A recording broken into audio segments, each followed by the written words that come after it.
Are we live? Yes, we are. Well, hello. Look at where you ended up, everybody. Your search, your Google search for two bald guys has resulted in this. So welcome to Talking Craps Season 1, Episode 22. My name is Jay. My co-host, as always, is... How's it going, everybody? My name's Jon, and I'm so glad you came here, and really excited to talk to our new guests. So I'm hopefully, if not, you'll have a lot of fun too. I think so too. I agree. We've got a couple announcements and whatnot, but we'll get to that a little bit later. I'm very excited to announce our special guest as well. We are currently streaming on 3 platforms. We are streaming on my Facebook, Hello Friends and Family. We're streaming on the Casino Industry Canada group. Hello everybody there across Canada. And of course, the Casino Dealer J YouTube channel. And almost at 200 subscribers. So thank you everyone for subscribing. 198 actually. So thanks everyone for subscribing. You are good looking. So hello. So some quick hellos. Oh look. Hello, Daryl. Welcome. Gabrielle. Hello. Welcome to the channel. Okay, so let's introduce our guest right now. Pleased to introduce, for the first time on the platform, Pippa Madden. Hi. Hey, Pippa, how's it going? Really, really well. Thanks. Thanks for having me. Oh, well, thanks for being on. There's so many questions. There's so many people here that want to say hi to you. We have some questions. We're going to talk about your time in the casino. We're going to talk about your time on the ships. Everything that you're doing now. Say hi to the group. We've posted also on the RCCL group for this one. Awesome.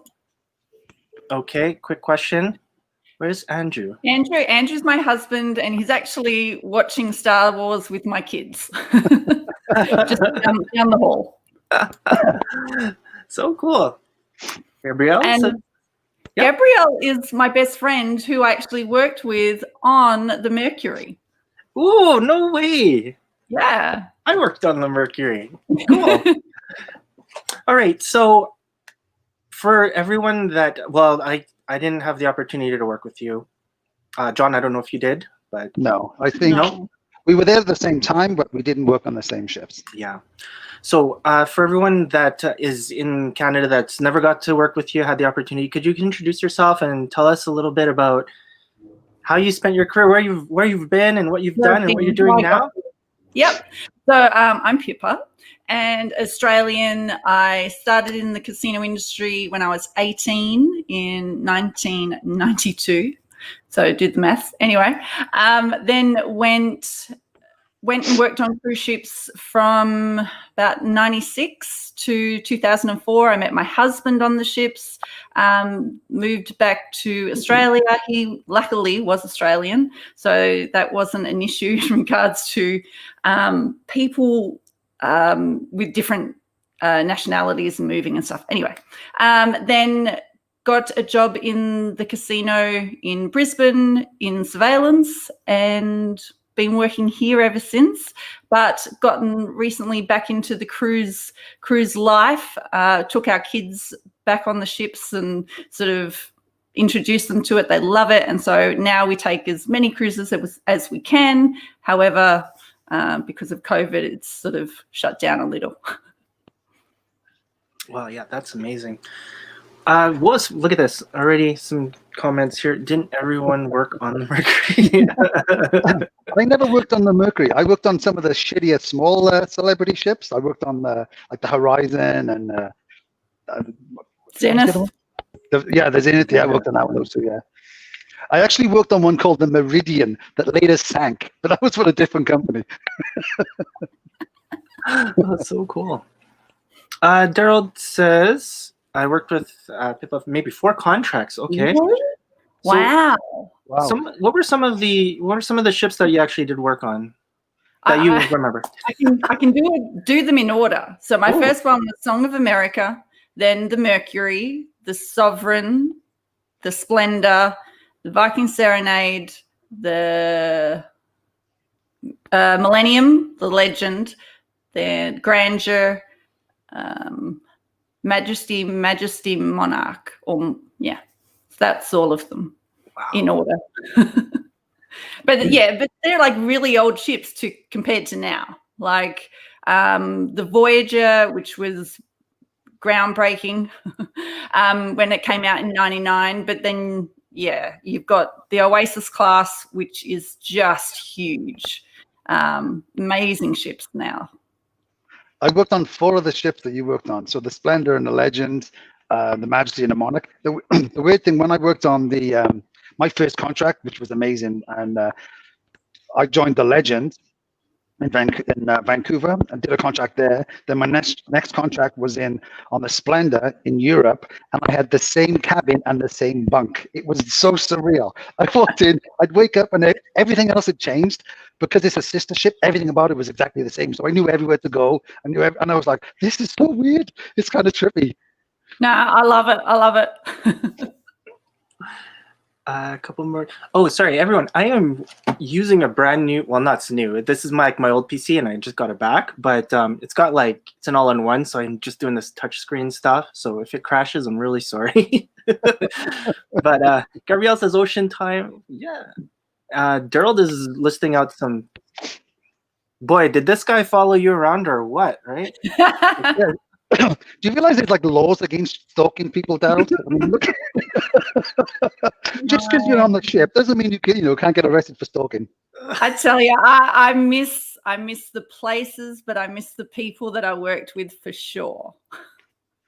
Do you have any dirt on Daryl actually? Because we did have him on a few weeks ago, and we'd like to know, because he was hitting us pretty bad there. Very well behaved, kept to himself, did an awesome job. Like, he's an all-rounder, nice guy.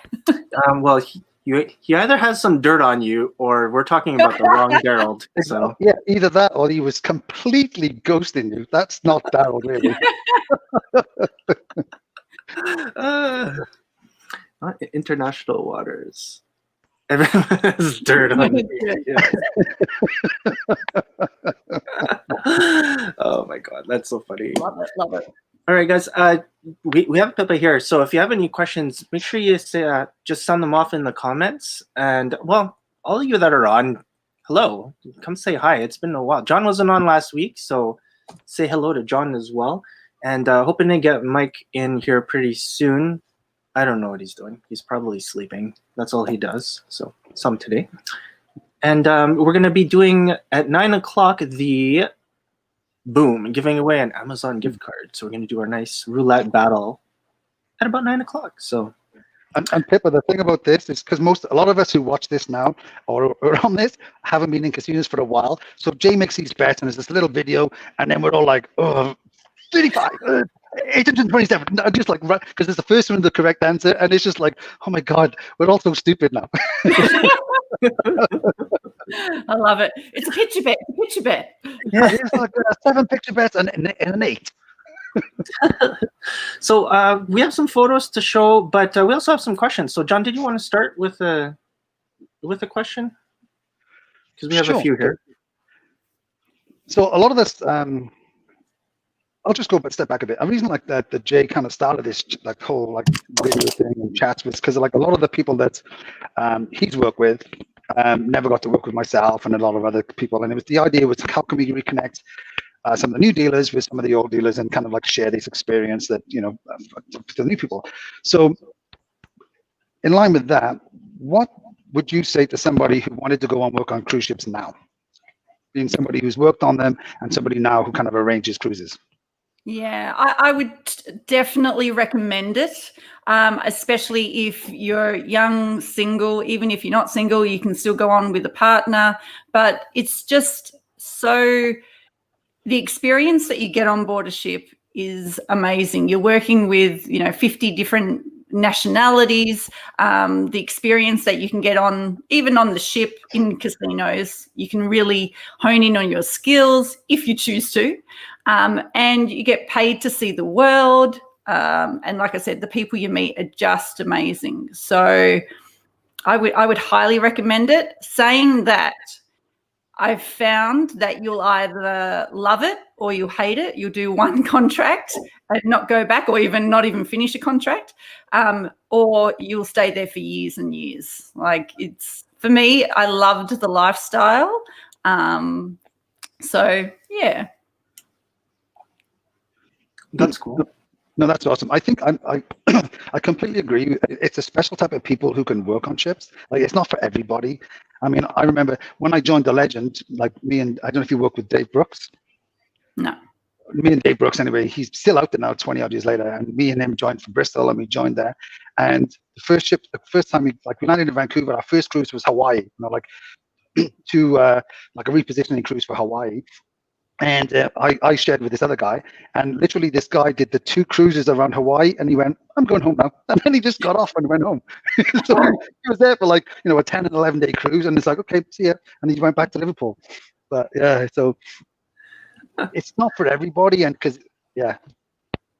Yeah. What is one thing that someone that's never been on the ships, like something unexpected, what is something that you can kind of share with them that they wouldn't know about by not being on the ship? I guess I didn't really think about it, or it was so long ago, but not having days off. So when I used to work, you'd work 7 days and then have 1 day off. And nowadays, there's no days off. So you're working for the whole 6-month contract every day. Granted, you might, only do 2 hours one day or 3 hours, but you are working every day. So for me, that's probably the biggest thing but you're there to earn money, so it is what it is. Yeah. I think, like going back when I first started, I first started on ships, and I'm dating myself here. It was 1989. I worked on my first contract was 1989, and I did, and literally we came on and we worked in casinos, and then that was it. There was no other thing to do, and there was so much time off. There was no import duties. We had boat drills, but obviously, yeah, we have to do the boat drills legally. But I mean, but now because I still put on the Facebook groups with RCCL and see how it's different and how it's changed. It's like you said, working 7 days a week. I was like, oh my God, I couldn't imagine doing that. It would go crazy. Yeah. And then, like you said, everything else that comes with it these days, where you do have, what's it, import manning, and you have the safety, and you're doing the boat drills, and you're doing the passenger drills, and there is lots more that goes with it for sure. Yeah. Daryl agrees. Boat drills. Gabrielle says, I don't know if I can handle no days off. Yeah, that would be tough.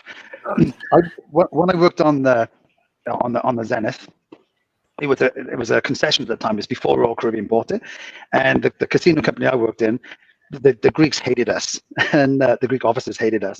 And it was like the first port day, they used to have cabin inspections at 7 o'clock in the morning, just because they hated the casino, because they knew they would all party the night before, and then would always fail every day, and we had to be out of the cabin. And my first day on the ship, we had a big party, and I was like, oh yeah, we'll get up. And my cabin mate fell asleep, so I wrote on him in pen on his face, and then I fell asleep. And then I woke up in the morning, I woke up at like 7 o'clock, and it's knocking on the door, and I was like, someone's coming in. And I was like, what's that smell? And at the time I had a goatee, and the guy opened the door, and I put my head out the curtain, and I was like, he just closed it again. I was like, that's weird. Then he opened it again, and it was like the staff captain and whatever, they're coming around to check for the cabin inspections. And I jumped out, and I was like, ugh. And my cabin mate had just put in a whole tube of toothpaste in my goatee, and it was all solid and just smelled awful. And he had all these swear words written on my face, and I had no idea. And I was, like I said, it was the first 3 days into this cruise, and we completely failed. And then they moved us out of like this big cabin, and they moved us to this crappy, shitty little cabin right at the end of the corridor, and it was right next to like the door. So when on the port days, you could hear all like the luggage coming in, and it was just just because they were jerks. Well, I don't want to tell you what my name means in Greek. So when the Greek officers would have their safety training or whatever, they'd be reading the names out, and then they'd get to mine, and they'd stop and pause. And I would say, yes, I'm aware. So it's a sexual act. Oh my name means in Greek. So, yeah. Oh. Gabrielle says I couldn't deal with a hangover like I used to. Oh, Must have been fun to party with. Gerald says Ella. Ella? Ooh. Well, that's what the Greeks used to say all the time, right? Oh, okay. Let's see. I didn't pay attention. I don't remember. I got in trouble for wearing sunglasses and a bow drill. So. Oh well, me and Gabrielle would put wigs on and glasses to stay out after curfew. Oh, that's pretty smart. I think Daryl used to do the same thing too.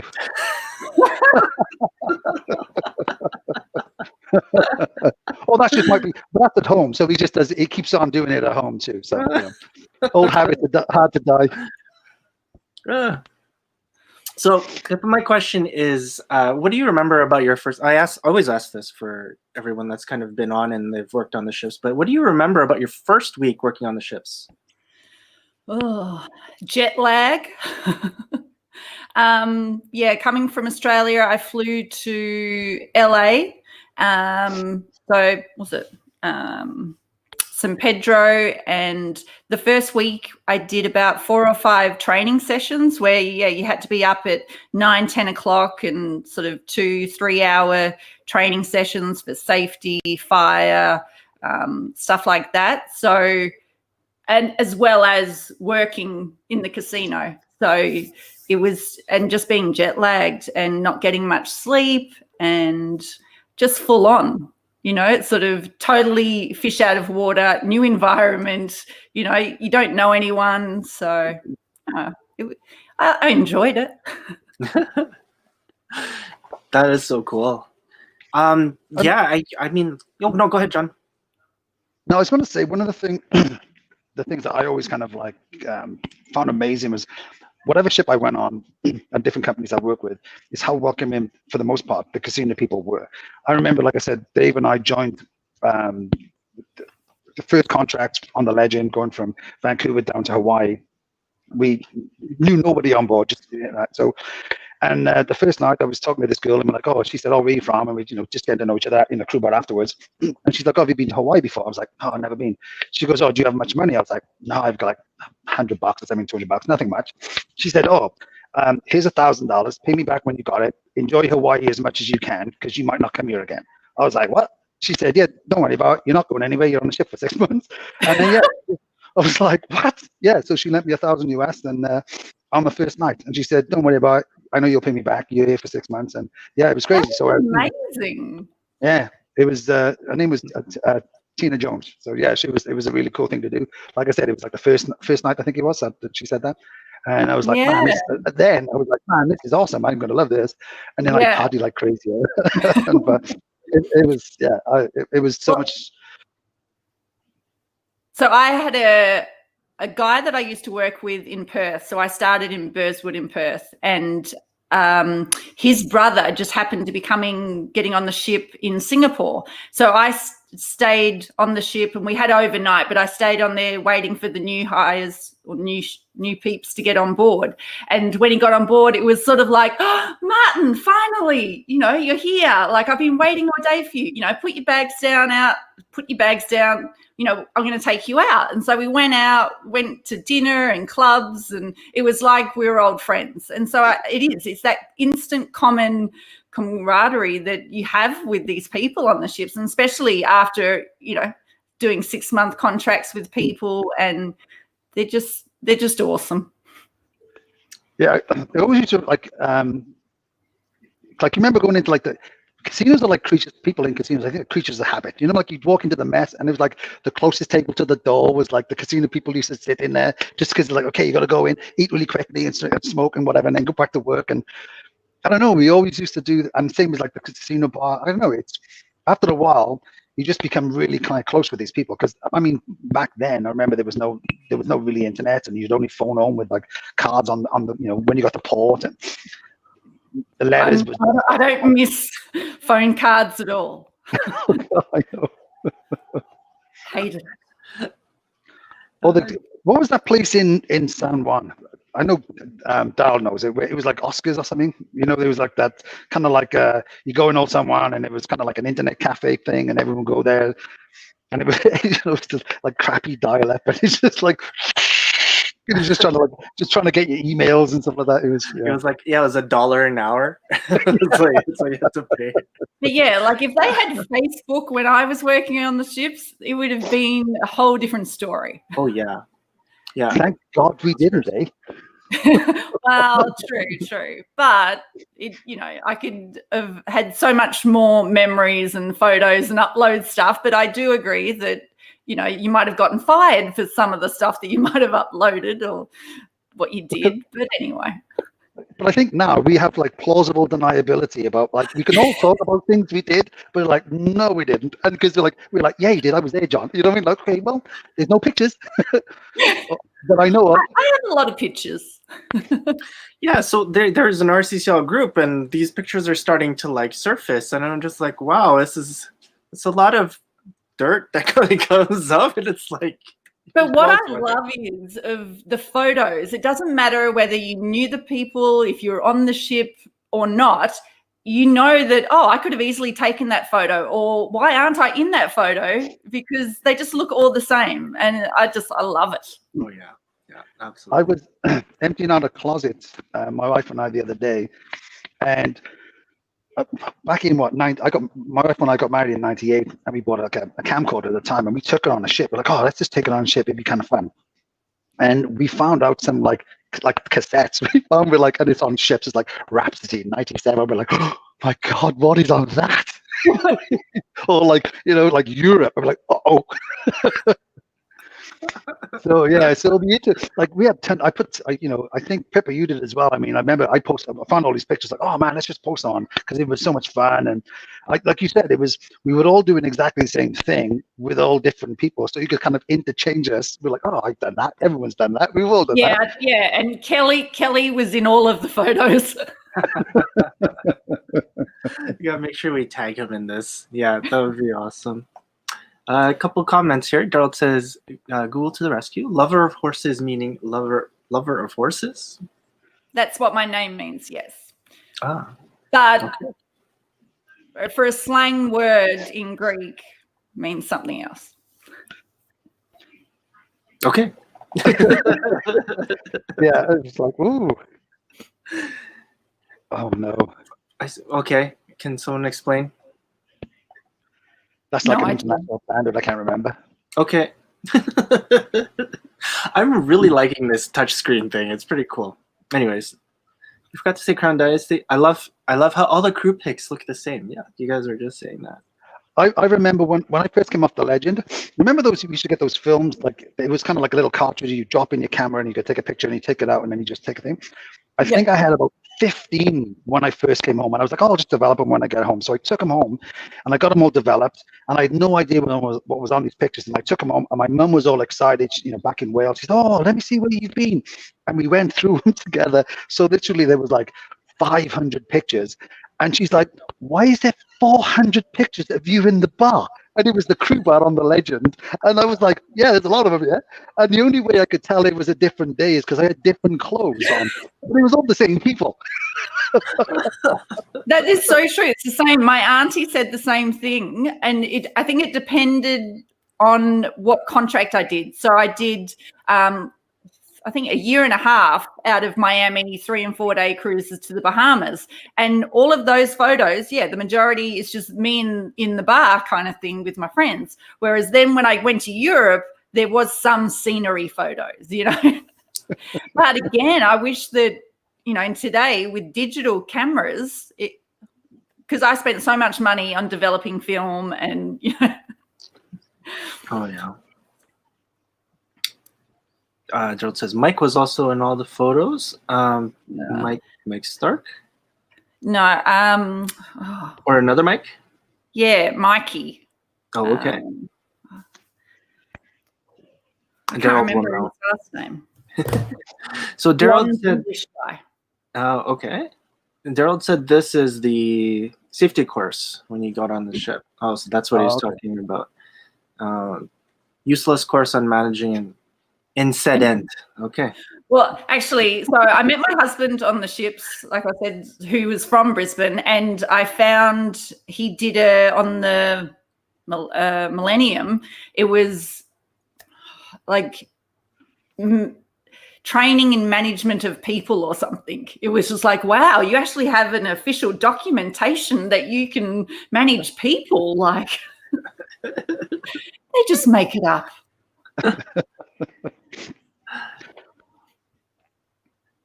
Had the same, how do you say it? Duna, Duna? like Duna? comforter.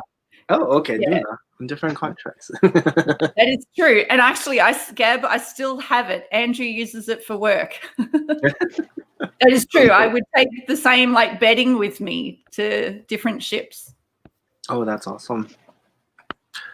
I remember on the Legend, somebody at some point bought like, remember most of the cabins had those like small kind of like bar fridge, right? I know, like the little ones. But someone at some point had bought like a big one, you know, it was like a double proper fridge, bar like, fridge. a proper bar fridge. It was huge. And I remember one time, like every time somebody would leave, you know, like you'd buy it off him and you'd pay him the same money that he paid. So it was just transferred to whatever. And the last person who had it before me, he was like, oh, this guy in the band wants to buy it. And it was almost a riot. It was almost like, you can't sell it on the casino. What are you talking about? So I was like, I'll give you more money for it. You can't give it to him. That's just, no, you can't. So then I took it and I kept it for the rest of my contract. But it was like, oh my God, I'll give a proper fridge. You can put like 2 cases of beer in it. It was awesome. I can't believe that they were even considering giving it away Oh, out yeah. of the casino. Oh, it was shocking. Everybody was aghast. It was like, how could you think such things? Craziness. So, were you on there when we had these? Remember these? Oh, can I go and come back? I'll be right back. Oh yeah, for sure. Okay, let's hide you. Mike Alexander. Oh, yeah, I remember Mike Alexander. Okay, we'll go back to that. Actually, I think this is my wife. She has the matching vest as well. I think I just binned it. I was like, oh, I don't want to keep them. I wish I did actually, because this would have come on so many times. And the vest when I had probably way too much to drink on New Year's Eve. Like, hey, look what I got. Look what I used to wear. So, yeah, the Caribbean one. That is awesome. Hilarious. That is pretty fun. Yeah, I can't imagine wearing that. But click on Gabrielle. Maybe. I know she's. Oh, that's hilarious. Okay, so while we're waiting for Pippa, I just wanted to show something, John. So everyone on the channel knows these are B cards. Really popular, right? Did you know that they actually have like, you know how Wish has their website, or like Alibaba? There's like a Chinese version. It's called B. This was in blue and in red. Don't ask me how I found these, but I was just like, wow, I need to like open this up and see what it looks like. But B, really fun. I was just like, I had to show this off. Anyways, I believe our guest is back. So hello, welcome back. Hi, I can't find it, but I do have the vest and the bow tie of the Caribbean night. I was just saying to Jay, I threw mine away when I got off. I was like, oh, I'm never going to wear these. And I threw them away. And I was like, now thinking back, I was like, man, I wish because this is actually my wife's. And she has the same vest too. She has the vest. She was smart. Yeah. I was like, man, I would have used it so much to be like, I used to wear this. I love the formal night, the black one with the sort of coloured. Yeah, it was like gold flecks in it, right? Remember that? Yeah. I wish I had that still. Which one was, for both of you, which one was the ugliest uniform that you had to wear on all of your contracts? Out of all of them. I'm gonna say Celebrity. Celebrity had that hideous shirt. Remember that hideous like A&W? With yeah, the stripes? The stripy shirt. That was like you work at McDonald's or something. Yeah, or that was an ice cream shop. Yeah. And I think when I was there, it was like you get like second-hand one. It was like, oh yeah, here's your shirt. It was like, how many people have wore this before me? Like, who knows? This is just old. Saying that though, I did like that. I liked the shorts that you could wear with it, and I liked that you just had white sneakers. So that was cool, dealing in white sneakers and shorts. But yeah, that shirt. Ugh. I did used to like, like when we were on ships, and like if I used to work in the daytime and you just wear like a like a polo shirt. That was kind of cool, where because I was obviously like you come in and be like humongously dehydrated because you've had like 9 minutes sleep and like way too much alcohol. And you're like, oh god, I just need to deal in, rather than try and iron a shit when you first get up and stuff. Gabrielle says celebrity yellow vest. Oh, for formal yes. night. Yeah, it was like gold. Oh, Yeah. okay, yeah. So day shift. I don't think I ever wore one of those, thankfully. But no, I had the Royal Caribbean, like the Caribbean night, the formal night, and the blue one. Remember, there was a blue one for this, like Yeah, the regular night. that was the standard night, the blue. Yeah. But I don't like the new uniforms that they have in the casino these days on Royal. That just was it. The polo shirt for the day is blue and yellow. It's okay, but I liked just the normal plain blue polo. I thought it looked nice. Ah, cool. We do have. Sorry, John. Before we move on, I just want to add, Mr. Mike. Hello, Mike. Yeah, Mikey, how's it going? Let's switch you guys. Hi, around. everybody. Hi, Pippa. Hi. Hi, guys. I wasn't sleeping, by the way. Oh, you heard that. I did. I was listening to it. I don't know if I want to I don't know if I want to divulge this, but like at the start I was kind of making a joke about like people Googling for bald guys and then them kind of falling into this channel. So I was just wondering, Mike, did you get a haircut recently? And Well, I did. I felt kind of left out, and I envied you guys, so I asked my wife to trim my hair. oh, You know a bald guy. I Hey, he's got way more hair than I do. join the club, hey? Join the club. Sorry, I didn't mean to bring that up, Mike. But anyways. Just That's so you know. okay, that's okay. Pippa, it's a long-running joke. I was the only one with hair that was on this cast for quite a long time, actually. So Here, Pippa, and this is the thing before John continues on. Just some pictures of Mike to show you of. that wasn't on ships, actually. It could have been, but it wasn't. It could have been. Yeah, it really could have been. You probably did it as well on ships. I mean, to be honest, I mean, like you were Oh, I like, think I did. yeah. I think Daryl's got some pictures too. Daryl has pictures of you. Yes, that is so true. Joe says hello. Hi. Good morning. Good morning, actually. So. Oh my God. That one on speed dial, hey? Oh, Daryl, you're funny. So, anyways, back to before I introduced Mike. I'm sorry. Gabrielle says I like the stripy shirt but hated the yellow vest. Mike, what was your favorite outfit while you were on the ships there? Oh, the polo shirt during the day. Yeah. I mean, ugly but comfy. Can you remember those big roulette wheels or anything walking down the parade on the promenade on sail off night? I'd have to go with the polo shirt for sure. Nice. Can you remember those like the casino shirts we used to give away? Like the slot ones and stuff like that. Oh yeah, man. By the time I was a suit, so many of those I used to like take, so I could go and like bribe the security guards for being too loud, or like the guy used the cabin shoot. I'm like, oh, sorry, man, it's a big mess. Here's some shirts. Here's some money. and I used to take them home, and my family were like, we know these shirts are free. Stop giving them to us. We don't know anymore. Oh, you would give them like as a gift.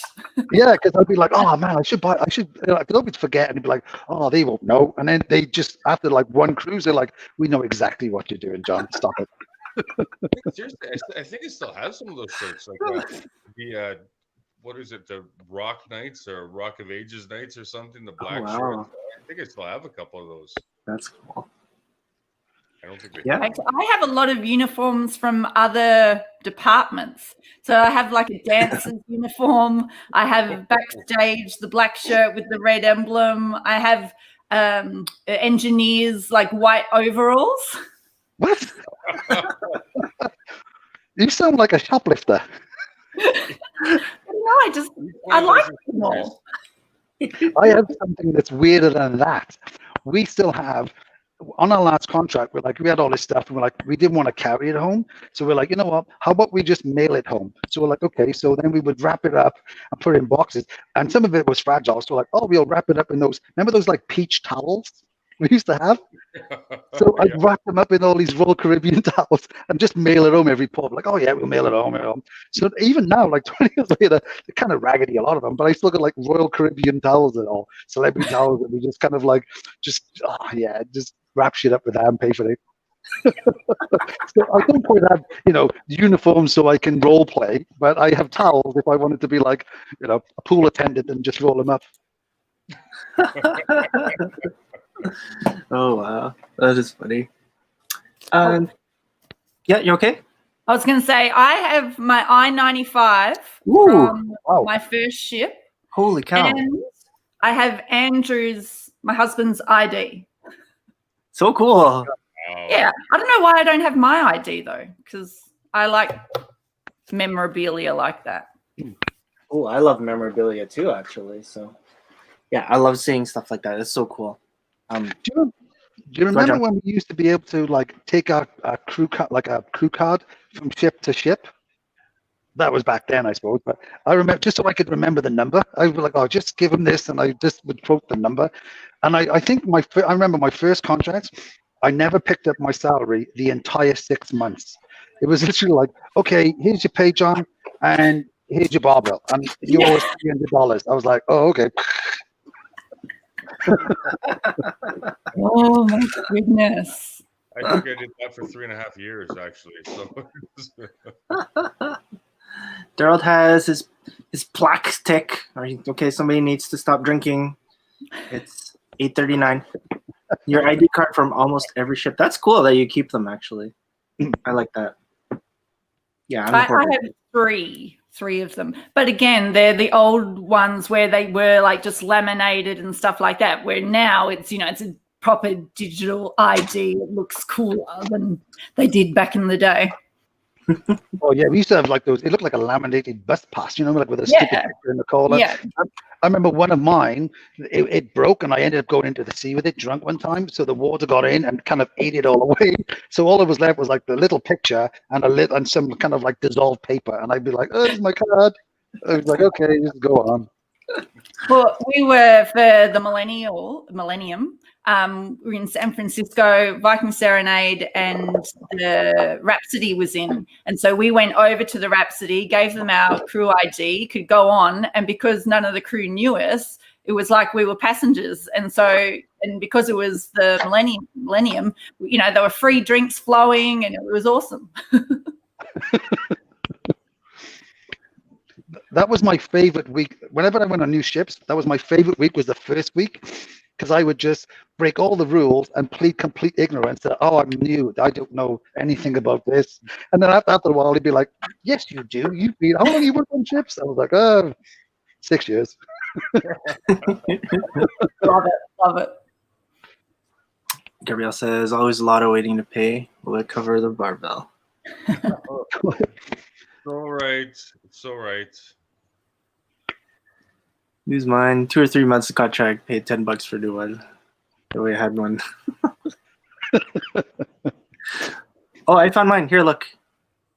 It says Julian because, that's how I was known on when I did my contract. I have like 40 names, so.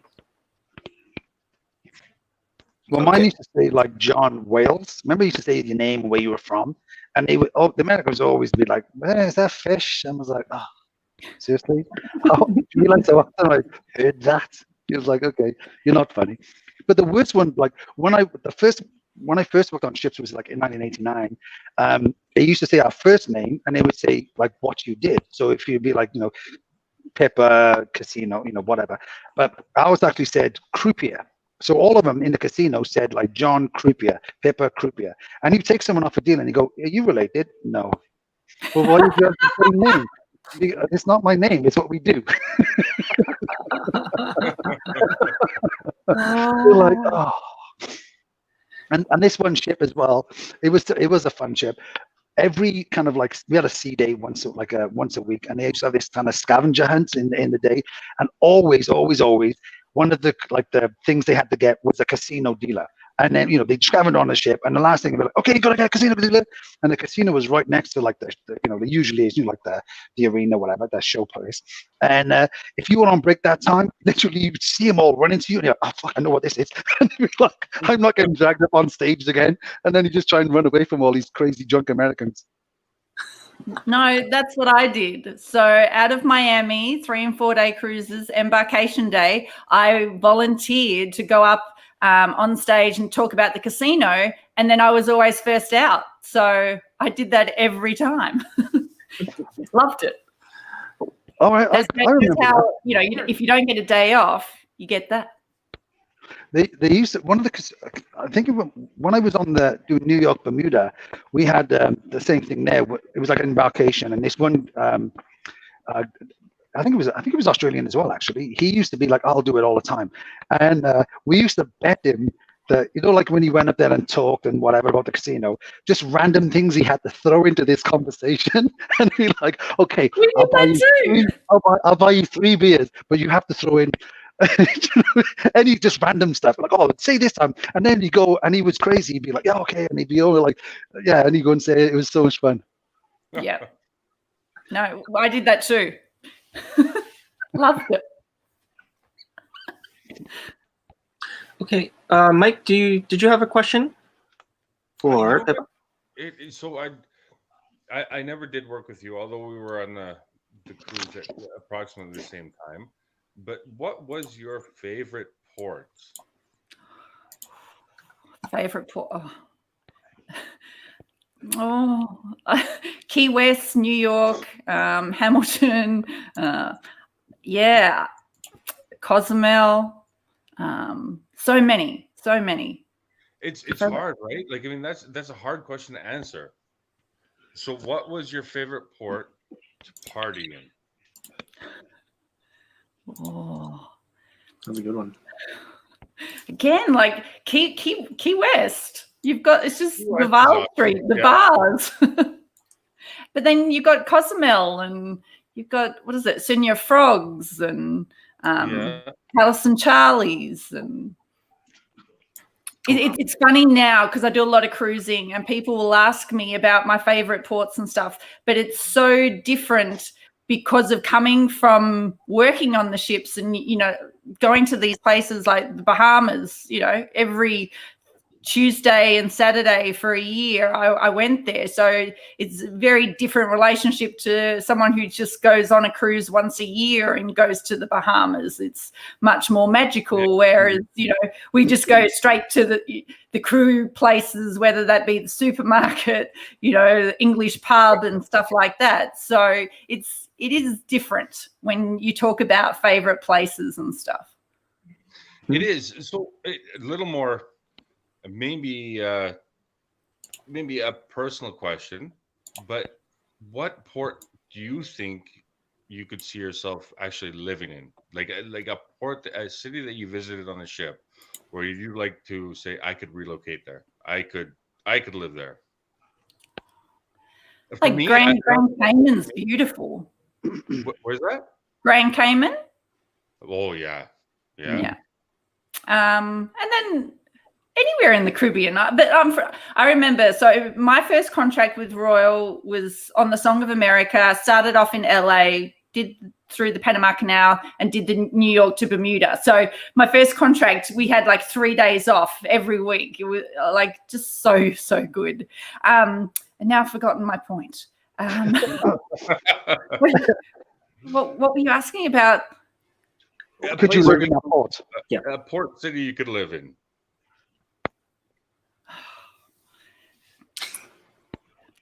It's gone, but oh, that's right. Okay, I remember now. So it was 6 weeks into the New York Bermuda, and I hadn't even been to the beach yet. Whereas, like every English person, they were running there every day off. But because I'm from Australia, it's the beach isn't sort of the first thing I think about, kind of thing. Like I've got beaches, I've been to a beach, kind of thing. So again, in regards to live, like I love Vancouver, New York City, and like I said, Key West. I absolutely loved. I love the French Riviera, Copenhagen, even like there's so many nice places. It was funny you should say that, because I remember that when I first joined, like when I was on the first time I ever went to Alaska, I did only I think 4 weekly cruises, and so I went up there. And I'd never been to Alaska before, and I was like, oh my god, this is amazing. But all the Canadians were like, meh. Like they've seen the mountains before, they've seen glaciers. It's like, yeah, okay, no, it's just a mountain. We have that at home. We drive to that all the time. So they were all kind of like not impressed with it. Where I was like, oh my god, this thing's amazing. They were like, where's the bar? And that's what I tell any Australian when they ask me, oh, where would you go and cruise? If I'm talking to them, I'm like, if you're an Australian and you want to take a cruise, I would suggest Alaska, because it is so diverse and different. You know, sort of going to the Caribbean or the South Pacific, it's same old. So yeah, it's different for different nationalities for sure. Mm-hmm. Because I remember, when we were there, all the Jamaicans didn't want to go outside. You know, like on boat trail, they'd be like, I don't want to go outside. I don't want to go outside. They'd be like, they'd all stand, if they go, they'll be back inside. And be like, all the Canadians were in shorts on and just like, what are you talking about? Isn't it in gold? Gerald says Costa Rica. Well, yeah. Costa Rica is beautiful. John, what about you? What's your answer to that question?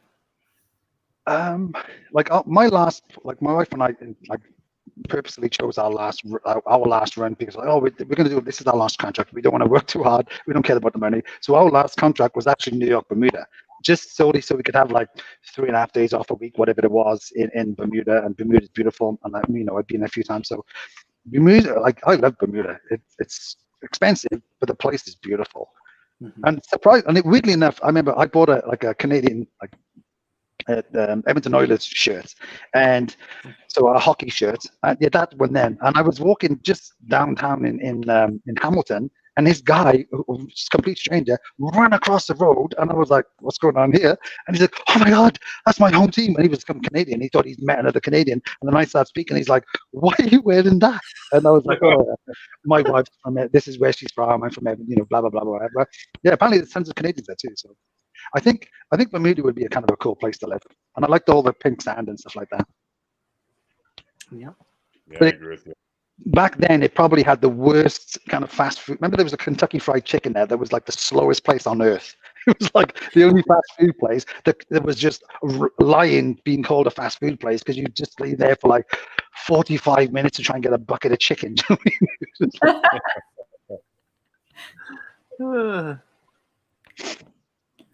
Great part is taking South Africans up to see snow. That's Hey, Jay, the question. What place? Oh, well, yeah, no, I was lucky to actually see North South America. So Hawaii was cool, but San Juan meant I loved my time in San Juan, because we went to the mall, and even the ugly people there were good looking. So it's it's so I mean that's one of my favorite places to go, San Juan.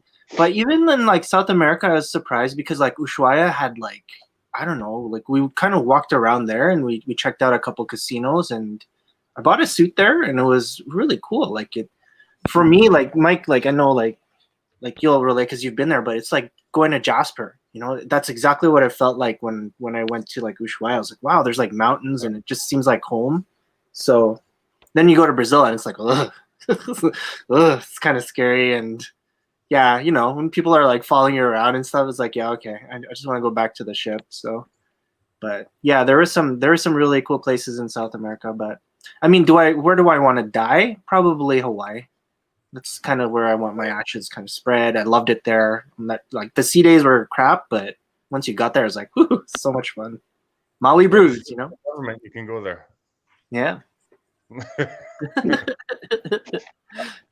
I remember when the repositioning cruise, going to Hawaii, all the passengers would save their money on a sea day, so you'd make hardly anything, and then because they'd save their money till they got to the port and they blow it there. But the other way was stay in port, and where they had the port at the beginning of the cruise and then the sea days, it's like they had nothing left to do. So they just like, there's a gamble. So then you'd make more money. And I remember when we had, this is my first cruise, so we did, first contract, whatever. So we did the repositioning cruise, so 10, 11 days around Alaska. Went down to Tijuana, dropped them off, went up to like San Diego to pick up new ones. So we'd been at sea for like 6, 7 days, whatever it was, I can't remember. But so we get to San Diego, and everybody just wants to get off. It was like, oh my God, we're only here for like 2 hours. We just want to get off and just do something. And so everybody's all lining up, by the to get off on the thing. And as the gangway, everyone's watching all the passengers get on, and this guy has a seizure on the gangway. And I've never seen so many people who were just awful going, just drag him on, just fucking drag him on. We're like, what? I'm like, and they were like, we just want to get up. I just want to get up. And it was, honest to God, they're trying to, the poor guy ends up passing away on the gangway. It was just like, so our 3 hours in San Diego was cut down to like 40 minutes. So we get off, and I was like, everyone was like, oh my God, it was like the Amazing Race, like everyone was trying to run to somewhere just to do something quick. And because I knew where the mall was, I'm like, let's go this way. So we ended up going to like that mall, whatever it was. And people send postcards, and I had all this money to spend. And I was like, oh my God, I got, so what can you buy in the post office? So I bought 15 feet of bubble wrap and this weird puzzle and stamps. And I was like, that's the only thing I bought. I got back on the ship. Everybody's making fun of me. I'm like, what the hell did you buy? I was like, there was nothing else to spend money on. I didn't have time.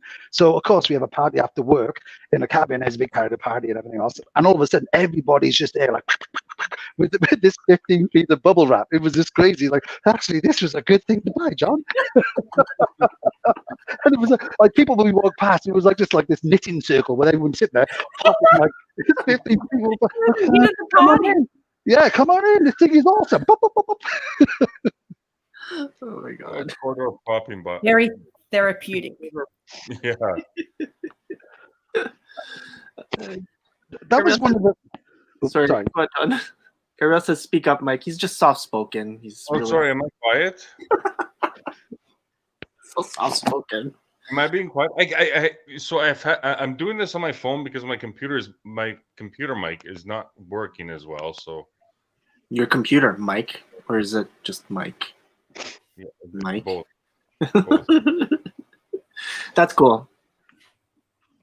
Go ahead, John. Sorry. One of the things that I always found cool though, I never carried around my key. Remember those key cards you put in the door, or whatever? I just used to always stick it above the light. Remember above there was the light above the door, whatever. It's like, oh yeah, and then everybody knew where you. It's like, oh, what, can I get something? Yeah, just take the key. You just go in there. And I never had anything stolen. In all the years I'd worked on ships, nothing was ever stolen. All it was stolen, I was just too drunk and I never knew what was taken. But You realize. Gerald says we had a good time in New York when we were allowed off. Everyone else had to stay as the Millennium Field Coast Guard. Oh, no way. That's crazy. Well, I got off that day. Oh, yeah? So, yeah. So I didn't have to worry about it. But, yeah, people were not happy that they couldn't get off. oh, well, hey, yo. Okay, so Danielle is someone that's looking at possibly going on the ships. I think she's had some friends that went on. She's been on the channel before. Did you have any additional advice that you'd like to give to someone? She's 22, I believe. So is she too young? Is she too old? What can she? No, it's perfect. I think I started when I was 22. And like I said before, I think you'll either love it or hate it. It's a fantastic lifestyle. They pay you to travel. So if you can do it, go find out, first of all, if you enjoy it. So if you do, just do it. I remember telling my mum when I was young that I didn't have to worry about cooking or cleaning and stuff like that. And she goes, no, when you grow up, you're going to have to do these things for yourself. And then I went and worked on ships for 8 years and I didn't do any cooking or cleaning or, making my bed so it's a great lifestyle. I miss it. So cool. Okay, so Mike, I know that you're a busy guy, and your life in healthcare is crazy, and the hospitals are busy. And thank you for everything that you do there. Your clinical assistant position, you're super popular at the university. I don't know why I'm saying this and like kind of boosting your ego today, but maybe it's because like you shaved your head and I made you show it. But thanks, thanks for jumping on and saying hi. Totally appreciate it. Well, no, I love to chat with you guys, and I love the channel. And Pippa, thank you so much. It's nice to get some fresh perspective, especially from people from other side of the world. So it's awesome. Yeah. Thanks Cool. for having me on, guys. Okay. Thanks, Mike. See you later, Mikey. Hey, bye. Okay, Pippa, one question. Okay, without naming names, first names, because we try not to put second, like people's total names. So if you say first name, that's okay. Or even change names. What is your favorite funny story from the ships? That's embarrassing, whatever. I was going to embarrass myself. Oh, that's okay. You can say your full name then. So, well, and it doesn't matter because I was going to say there was a guy, photog, and the DJ, and I think I came up with the great idea of doing the shots menu. So we do a shot, and it was like every 15 minutes or something. I think there was maybe 15 or 18 shots on the list, and by probably, I don't know, about 6 or 7, I couldn't really remember much after that. But I was taking these photos, and I can't really go into it because it was like every shot there was like a piece of clothing that would come off, but I didn't take off all my clothes. Anyway, now that reminds me of another story but I was the second person to throw up. The photog was the first guy to throw up. So that's all I wanted to say about that. And Gabrielle's on here. So I will say that I made a bet with a casino manager. I lost the bet where I had to do a striptease like in Jamie Lee Curtis and True Lies. He had to go off the ship for a week. And so it was during the day. We're going through the Inside Passage in Alaska, and we thought we'll do it in the crew bar. We'll make it look like it's at night, and we'll videotape it, and it'll be hilarious. So I think there's like 2 different video angles of it. I haven't ever actually seen it. I think Gabrielle has the footage. So, yeah, I just dobbed myself in.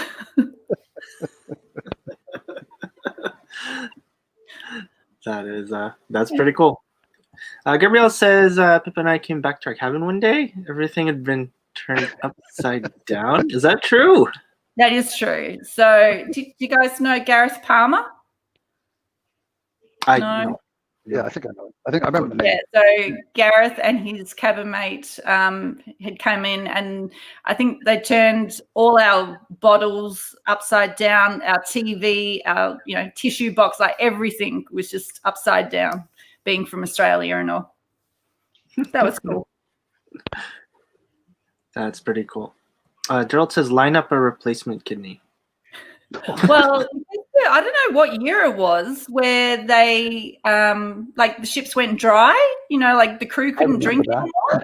I've never drunk so much in my life, like till that time, because we'd just, sneak on Evian bottles full of vodka, and then we'd go out, we'd order our Sprite or whatever, and you're just free pouring the vodka, and by your 3rd drink, you don't know what you're doing.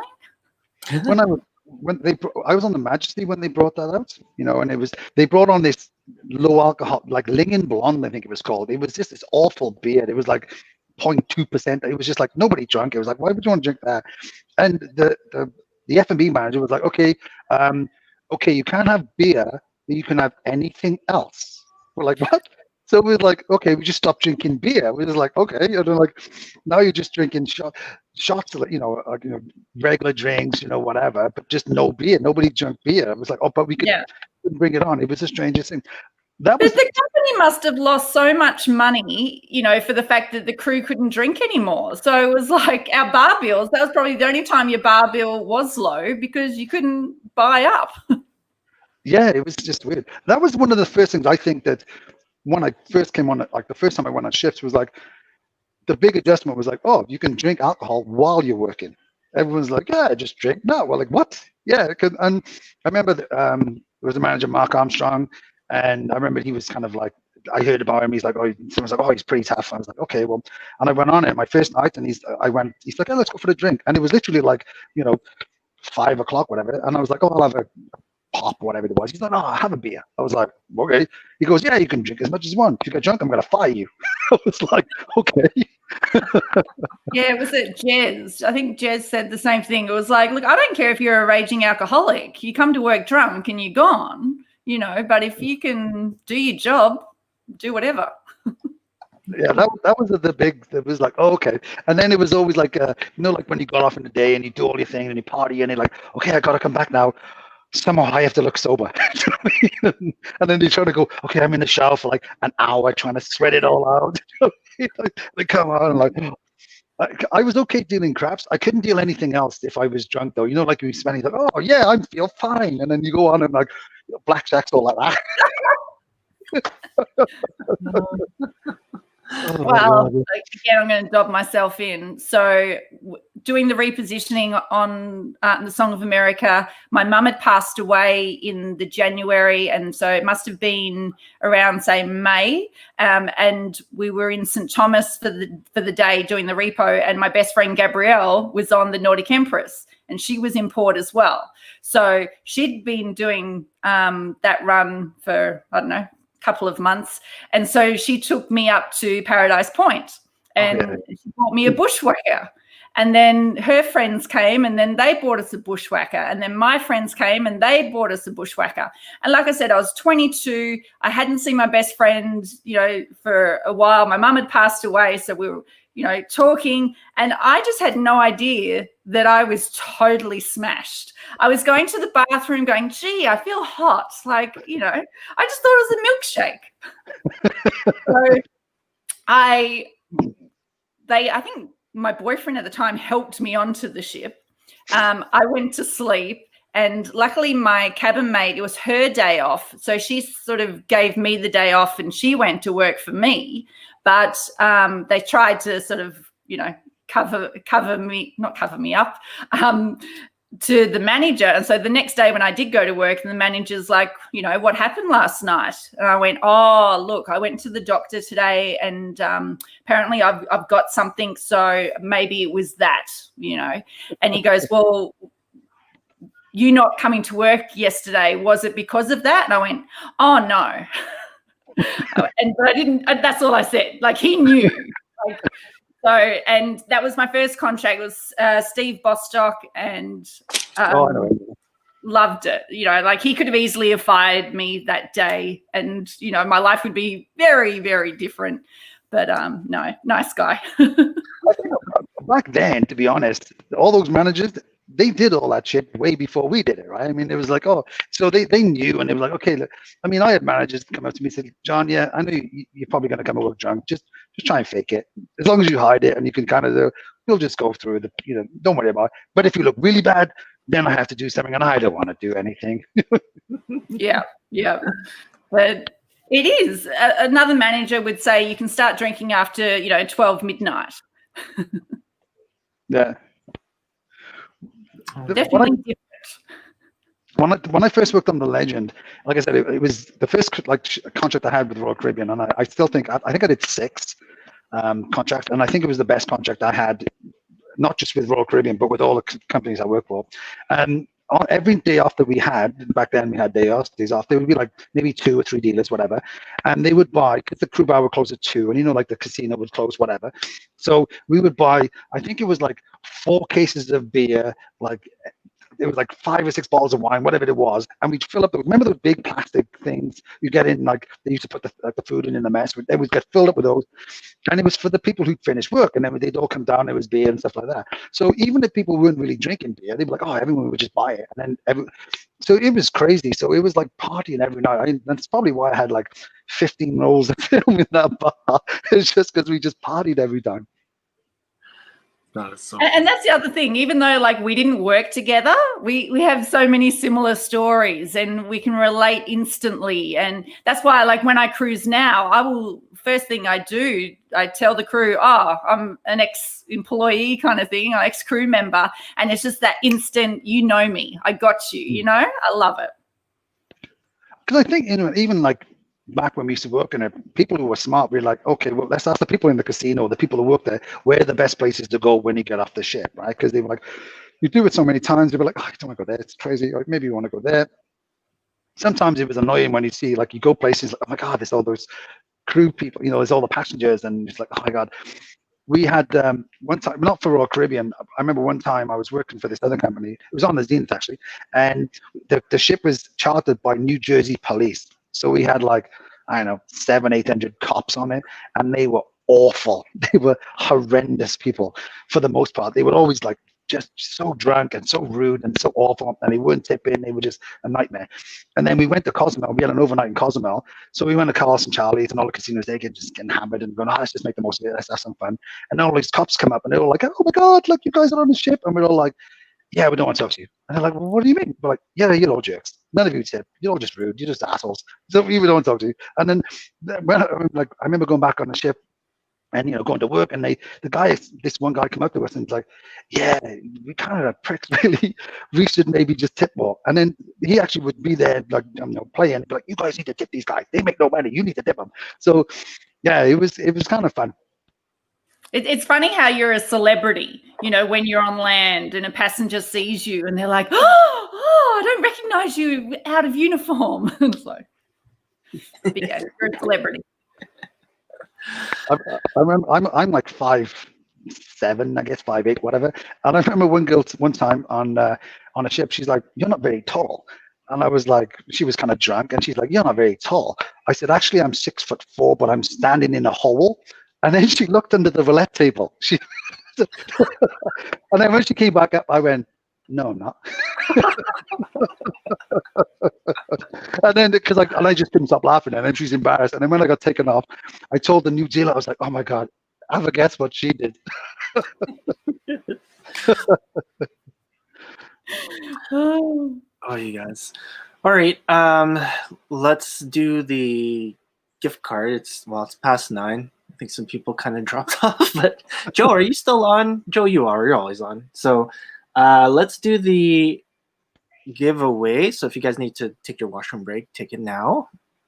But everyone, we will be giving away a $25 gift card for Amazon. All you have to do is be the first person to answer and give the correct payout for this upcoming video. This is our 13th roulette battle. So best of luck. Here we go. Let's play this out.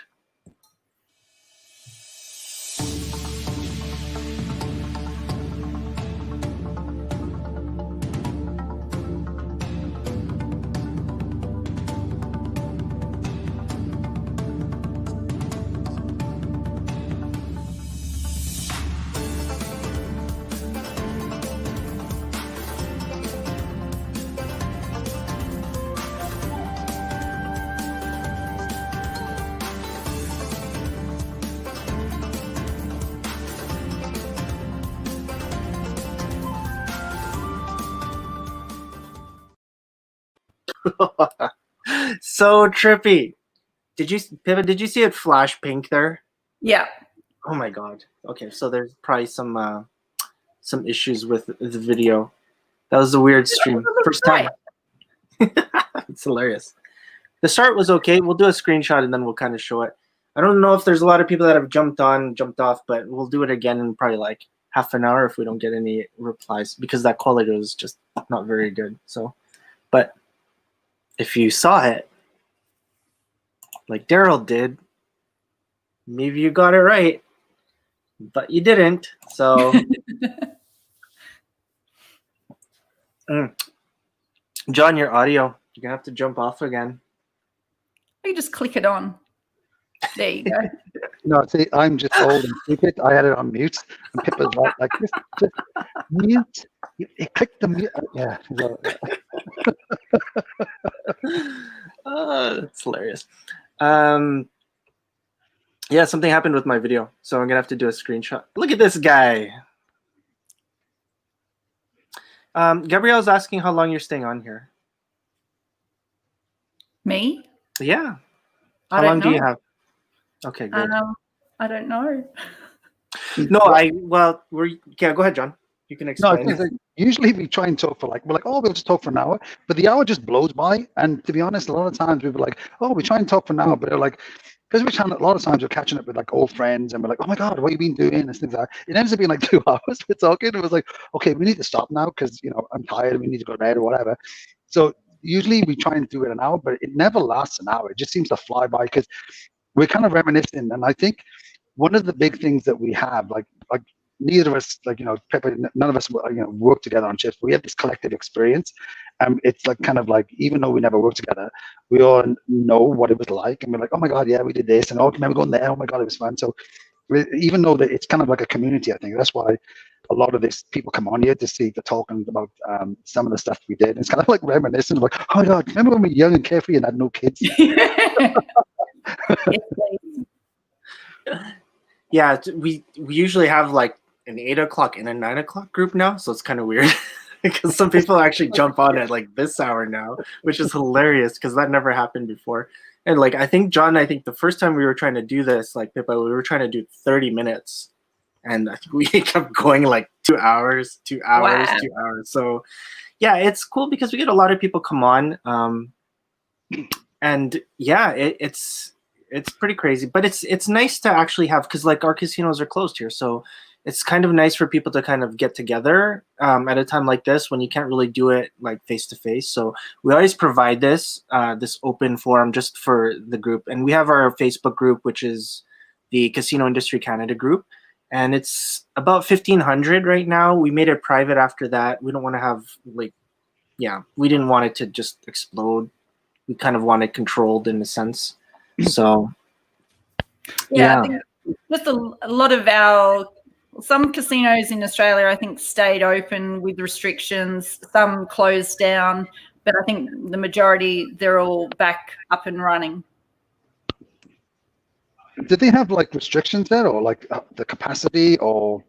They had definitely capacity. They also had restrictions on the table. So like a blackjack table, maximum of 4 people, and no standing behind, no back betting. So, but in Brisbane now, it's all practically gone back to normal. They didn't have Texas Hold'em poker for a long time, but now that's gotten back up as well. For a lot of the casinos here, when they did open, they had like these perspex screens in between players, and they'd have like 3 there, and like poker was gone, and they had a perspex screen around the roulette table, and they may have like 3 players, and all the dealers are wearing masks and gloves, and it was just surreal, to be honest. I couldn't imagine wearing gloves to deal. Well, some of them, sorry, there was like the pit bosses had gloves, just like the rubber gloves to kind of like leach stuff down and stuff like that. No, we didn't have any perspex or anything. When you come into the casino, you had to sort of register, so they knew, if you were in the building. Definitely restrictions on how many people were allowed in the building. The Brisbane Casino is an old Treasury building, so it's quite open and large, sort of on the main gaming floor, which I think was a positive. But yeah, just restrictions at the table, and you must be seated as well if you're playing. So roulette, you must be seated. But now it's pretty much back to normal. You have to line up to get a drink and social distancing, but there's no perspex, nothing sort of restricting you from other players at all. And masks are optional. Wow. Really, right? Yeah. So over here right now, they shut them all down again. They went through a phase where they opened the casinos, but they only have slots. So they shut the tables down, and then they opened the tables again, and then they were like, okay, you can't have beer, so they stopped serving alcohol. It was just weird, it was just chaotic. And then they shut them all down again. So yeah, you could. So there was a time where you couldn't stay at the bar. You could only just order at the bar. Some places you couldn't even go to the bar. You had to get waiter service, and then you had to be seated. You couldn't stand and drink. So if you move away, even in the casino itself, you weren't allowed to walk around with a drink. You had to be seated. Yeah, it's crazy how they seem to like make up the. It's like, yeah, let's just make up this rule. It just seems weirdly enough. And well, going back to the good, like I remember going to the was it Jupiter's Casino in Brisbane? Is it? Yeah. In Brisbane, it's Treasury. On the Gold Coast, it's Jupiter's. Okay, I remember going to like the Jupiter's, and that was the first time I ever saw like a 2-up, you know, the coin thing. And I was like, this is awesome. I had no idea what they were doing. I was like, how do I gamble? It's just, how do I lose? Bet on red. Was it heads or tails? But we have war. Do you guys have war? We did at one point. We did that one time, yeah. Yeah. That's crazy. we had all those donkey games at one time. Bye, Deb. See you, Gabriel. Thanks for being on. That was Thanks cool. a lot. Sorry, John. Yes. No, Sorry, that's the correct answer. So he had to put it in twice. So I just yes, Daryl, that is correct. You win the $25 gift. you know, he's a grown guy. It's like your kids. He keeps telling you 669, 669. So you're like, okay, you will write that out. Here's your gift card. Sorry, John. Okay, continue. No, I love Dowd. I give him a hard time all the time, but the guy is awesome. I really do love him. Just to head back, because like you still work in casinos. Is there so much interest, like from Australians, to work on cruise ships anymore? So when I worked on cruise ships, I didn't have to pay tax. I didn't have to declare my income. So that was very, very fantastic. Whereas these days, they brought in some tax, that you do have to declare it now. So paying tax on that, it probably isn't as appetizing as it used to be. Yeah. So, there's not many Australians working on the ships anymore. Plus, when I was on there, it was 2 to 1 to the dollar. So, $1 American is 2 Aussie, which is fantastic. And at the moment, it's blackjack anyway. It's not bad. But, there's not many Aussies working on the ships these days. Yeah, I agree. Like, I know when I was working on it, I never declared income. And I think, a lot of Canadians just said, they're just a non-resident. It's like, well, I never paid tax on anything, and that I know of anyway. So, but yeah, I never used to pay tax anyway. I was like, nah, I'm not going to pay it. It was all cash in hand. Exactly. To be honest, I never knew how much I made. I was like, I don't know. It's just, that's true. That is true. I personally, I did write down the tips. I didn't write down, my wage, but the tips, that was just for my information anyway. It wasn't sort of wholly documented and, rigid. But when you come into Australia, if you have over 10,000 in Aussie cash or equivalent American, whatever, you have to declare it. And so the first time I did, I thought it was sort of something illegal that, you're not allowed to bring it in, but it was just the government want to know, what's coming into the country. So every contract, I'm like declaring all this money and and then just as we were leaving, it all went digital, that it was just paid directly into your bank account, like your wage and stuff, which was quite handy. Oh, I say loved it. I mean, it was just handy. I mean, it was like, I remember when I first was on Royal Caribbean, you could buy anything on that bar card. I remember there was, people buying watches and jewelry and I'll pay it off eventually. It was like a layaway plan. And no one was like, you have to pay. And then after there was, at one point, they had this piano, remember the Legend? There used to be like that. There's that one bar, there was a piano there. And the guy, yeah. And they had a guy there, and he was just like a raging alcoholic. He was drunk, like in work, out of work. He was this big American. He was kind of like okay sometimes, but anyway. he racked up his bar bill like literally it was about $5,000 or $6,000. So they couldn't buy it because they didn't want to take that hit. So they just kept employing until he kind of paid it down. They're like, nope, every time you get paid, all of it goes to this. So he had no money except like whatever tips he made. And then eventually when he paid it down closer, they were like, that's enough. Let's get rid of him. But yeah. Crazy. This same guy, he was kind of a jerk. He had his back, well, a lot of times at night, because he had his cabin was like, remember there was the casino cabin, just got a corridor in the Legend, and on the back there was like the musicians. Well, Yes. the crazy guy that only worked 3 crews, like 3 weeks, like the 2, remember I mentioned earlier, Yep. we had a party in our cabin, and they were all getting drunk and blah, blah, blah, and then the guy's complaining, he's banging on the wall, and we're like, man, why is he just a jerk? So this guy, this English guy, he's like, I'll show him. So he got the door card, and he's like, I'm going to glue it in his door. So we're like, what? So he cut it in half, he put all like super glue on it, went around, and he pushed it through his door, and he made sure it all went all the way in. And then we were like, oh, we're all laughing. It's like me and whoever else were laughing. And we went back and carried on partying. And then the next morning, I don't know if you know Chris Carvel. Remember Chris Carvel? He was like from head office, and he was like, anyway, he was on that one cruise, and 7 o'clock in the morning, all of us were woken up, and we're like, I have to go back to the casino, and we're like, well, everyone's hungover, and then just you can hardly see. And Spawny was the manager, and he's like, whoever glued that door is fired. We're all like, what? He goes, security had to come and take the door off because he couldn't get out. It messed up the mechanism or whatever, so they had to dismantle the whole door because he couldn't escape.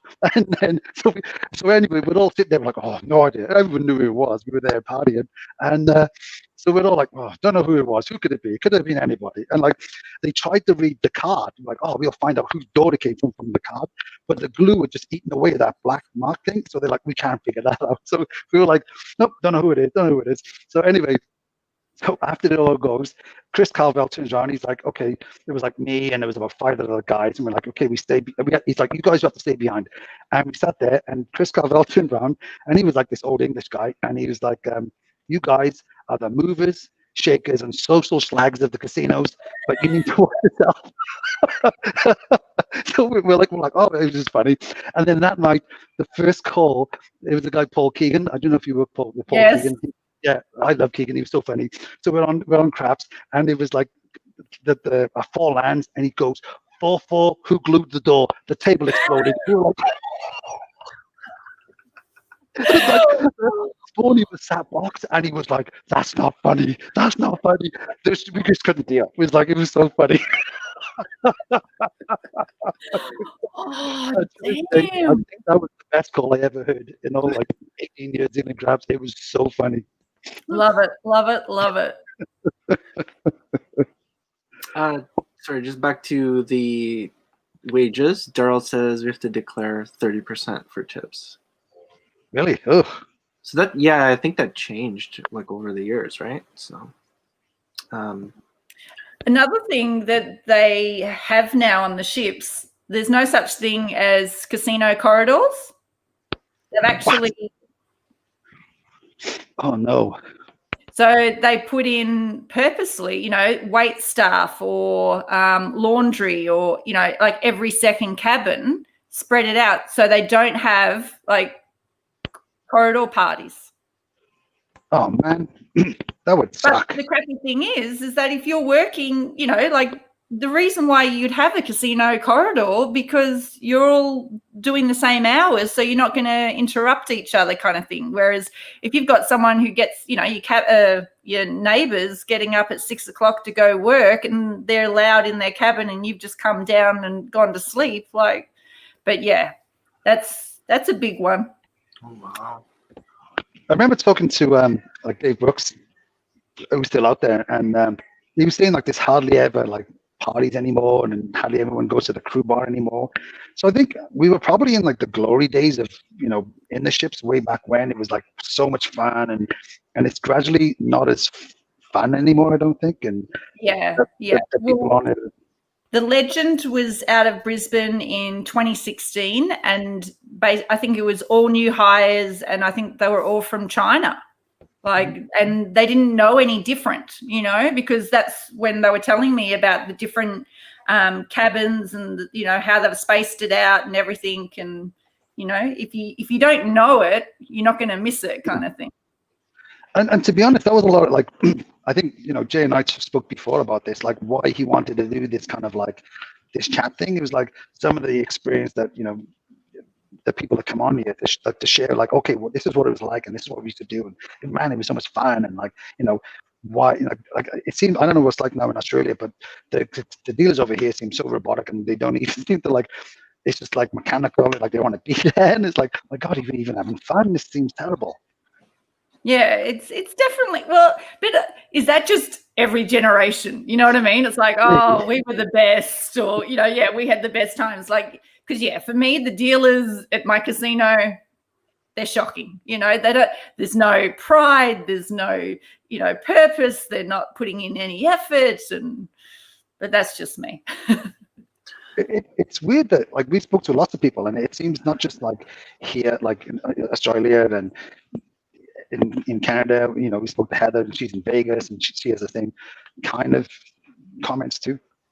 Yeah, I've been to Vegas like in the last 3 years, I think 3 times. And for me, like I look at Vegas as, the pinnacle of dealers. And I'm on a couple of dealer Facebook pages as well, but they just, some don't have the experience and just don't have the pride, really. Like, why wouldn't you want to be the best or do your best at what you're doing? But it's just, they couldn't give a crap. Yeah, it's crazy how that is, eh? Yeah. Back to Darryl saying, shift discrimination. You're talking about the... Exactly. Yeah. Sorry, let's go through a couple of photos here that you shared. Let's go through this one first. What is this photo? Oh, it's blurry. So that's, I think, on the Legend or the Viking Serenade. So just, yeah, it's because it's rare to have photos taken in casinos. So I love it. That was our Royal Caribbean uniform that we were talking about, the blue. With the Save the Waves thing. I know, that's how old school I was, that I had separate buttons. I remember it was funny, like we'd have the Save the Whales and have all those different bins we put them, and then every now and again Royal Caribbean would be fined for dumping all that garbage in the ocean. Like, save the whales, but don't catch us because you'll find us. It was just that one time, all right? Yeah, till the next time. Then you're like, So this is the second photo that you actually have. Which photo is this? I think that's from the Legend. Oh, wow. yeah, That looks huge. it's Misleading. Okay. It's like, okay. What, we'd probably have about 10 to 12 tables on the Legend. So that would be for about 1,800 passengers. The big ships now, the Oasis class ship, for about 5,500, 6,000 passengers, has about 45 tables. Wow. So big casino department. So I remember. Sorry. What year was this taken? That might have been taken in 2016 when I was on board. Yeah, fairly new, right? Yeah, those lights up the top, they're just hilarious. I remember staring at them. Those lights were on it when I was on it back in 1996. Yeah, I mean, yeah. They used to have that one, like when you walked in the casino, from whatever, there was that, like, along the one wall there was, like, I don't know, 5 or 6 blackjack tables, whatever it was, on one side. Yeah, and they yeah. were, and it was really narrow, like it was okay because you could, like, put your foot against the wall and just lean on your foot and deal. We had a dealer that was quite large, and she's like, I'm not going to go over there. I was like, and people were like, okay. So then, she basically dealt in that one pit on, like, those couple of tables there. But yeah, she was just refused. But I had such a lot of fun on that next ship. Do you know what's awesome about the ships as well, though, is the fact that you do it all. Like you do, you know, the drop at the end of the night where you're counting all the money from the boxes, or you're doing at the end of the cruise where you're doing the BVAs, you know, from the gaming machines, and you're counting all those, the notes and the coins, and sometimes you had to change the tables and the layouts and just things around the ship. Like we brought out the Millennium, me and my husband, or I met him on the Millennium. But yeah, bringing out a new ship was just such an amazing experience. My wife and I met my wife on Royal Caribbean too, actually on the Legend, and our last contract when we left, we knew we weren't going to come back, but we were supposed to bring out the Voyager and bring it out from, you know, Finland, and we're like, you know, they weren't going to. I was like a supervisor, whatever it was at the time, and they didn't. I was like, are you going to promote me to assistant manager? And they're like, well, I'm an Adam, and I was like, okay, I'm not coming back. But I never told them. I was like, okay, well, I went and I was just applying for my permanent residency here in Canada, and then the woman who used to do all she was amazing. Pam, yeah, who was amazing. She's like, she phoned me up and she's like, hey, John, where are you? I'm like, oh, I'm in Canada. We decided not to come back. She's like, oh, that's okay. But people saw you in Finland. I was like, I wasn't there. It wasn't me. She said, yeah, people were saying you're in Finland, wandering around. We were just wondering what you're doing. I was like, no. I never used like the ticket, whatever. I stayed in Canada. But she was amazing. I never saw anybody who was like, you know how she used to match people from like, like a number, and then you would just travel around. Like she, you know, you don't want anyone in a business that can't be replaced, but you couldn't replace her. Like, I think when they eventually did, I think there was like 3 people that needed like 3 people to do her one job that she did. It was amazing. Yeah, she was incredible. And I remember talking like the girl that gave me like loaned me that money to go to, like her like other half was like in crew. It wasn't even in the same, you know, department. They're like, oh, don't worry, we'll figure it out. And she used to match them. I was like, man, how does she do it? She was amazing. Yeah. All right. What was your favorite game to deal? Mine was Caribbean Stud. Oh, I think that's the first time I heard that. You don't have to think. You know, you're just there and you're chatting away and you're talking, and it's awesome. I was the Sovereign, and I was dealing to a guy, blackjack, on the first night, talking away, really lovely guy, comes in the next night. I was on Caribbean Stud. I wave him over, come on over. And he sits down, he goes, oh, I don't know this game. And I said, oh, that's all right, I'll tell you all about it. You know, the 5th hand, I deal him a royal flush. So he was the nicest guy. I was so happy for him. He won $22,000 and he tipped me 10%. Wow. And then he came in about 3 hours later and apologized because he didn't realize I had to share it with everyone. He thought I got to keep it all. And I was like, oh, that, you know, I'm sorry. Like, you know, it's all right. It's all right. If you gave me an actual gift, I couldn't share that. But no, I was very happy. But I love that game. And probably second would be roulette. I can't stand blackjack. I like craps. Craps is good too. I was on on the ships, actually the Splendor, when we were doing Europe, and I was dealing like really close to the end of the night, and we had 2 cruises around Norway, and the first cruise there was like I think 500 or 600 British pensioners on, and the second cruise there was like 800 British pensioners on, and they stiffed everybody. They just didn't tip any. They never ever came in the casino. They just stiffed everybody, right? Which is whatever. But on one of the cruises, I can't remember the first or second, we had this big group of like whatever from Turkey, and they were just awful. They were just rude, and they had lots of money. They wouldn't tip. They were just awful. And you know, halfway through this cruise, we're like, we're done with these people. They're just horrible. They just never with the route. And I was dealing with Caribbean, because he just reminded me of that when he said about Caribbean instead, and the guy went in the jackpot. So I get on and I take the dealer off, and it's like 1:30, whatever. It's like half an hour left, whatever.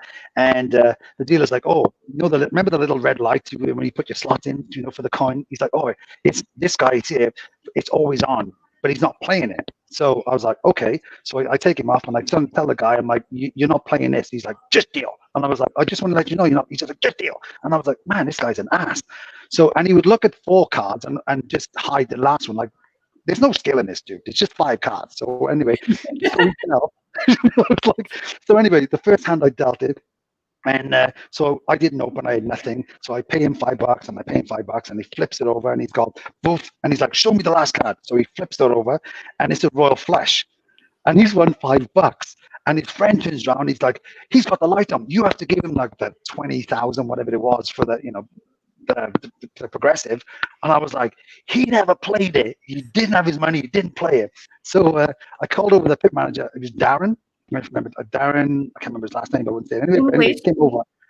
Yeah, he's an English guy, and he was super cool. I loved him. And he came over, and he'd known these guys. They were awful. And he went, "You never played it. You're not having the money."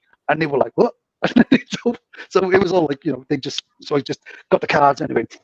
As I'm dealing, the next song on, he used to play music, whatever.